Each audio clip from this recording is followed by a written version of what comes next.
দেশের সার্বভৌমত্ব ও অখণ্ডতার প্রশ্নে ভারতকে একচুল ছাড় দিতে নারাজ বৈষম্য বিরোধী ছাত্র আন্দোলনের প্রতিনিধিরা মঙ্গলবার ৩ ডিসেম্বর সন্ধ্যার পর দেশের সার্বিক পরিস্থিতিতে ছাত্র নেতাদের সঙ্গে অন্তর্বর্তী সরকারের প্রধান উপদেষ্টা ডক্টর মোহাম্মদ ইউনূসের বৈঠক হয়। বৈঠক শেষে সাংবাদিকদের ব্রিফ করেন তারা। ছাত্র নেতাদের পক্ষ থেকে হাসনাত আব্দুল্লাহ বলেন, ভারতের সঙ্গে ফ্যাসিস্ট সরকারের যত অসম চুক্তি হয়েছে সেই সঙ্গে ভারতের সঙ্গে সব গোপন চুক্তি প্রকাশ করার দাবি জানানো হয়েছে। একই সঙ্গে ফেলনি সহ সব সীমান্তে হত্যার তথ্য প্রকাশ করার দাবি জানানো হয়েছে। তিনি বলেন, জাতীয় ঐক্যের ভিত্তিতেই ৫ আগস্ট আওয়ামী লীগের সরকারের পতন হয়েছে, সেই ঐক্য ধরে রাখতে হবে। ভারতের অপপ্রচারের বিরুদ্ধে সঠিক তথ্য প্রচার করতে হবে। হাসনাত আব্দুল্লাহ বলেন, ভারত সাম্প্রদায়িকতার বিষপাপ ছাড়ছে, তার বিপরীতে আমাদের প্রচার করতে হবে বাংলাদেশ সম্প্রীতির দেশ। বিশ্ব দরবারে সেই তথ্য তুলে ধরতে হবে।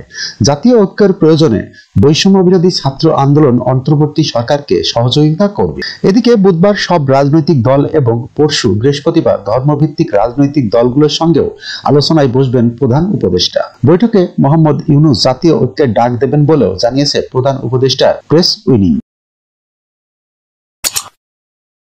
যখনকার খবর তখনই দেখতে চোখ রাখুন সুন 24 টিভিতে।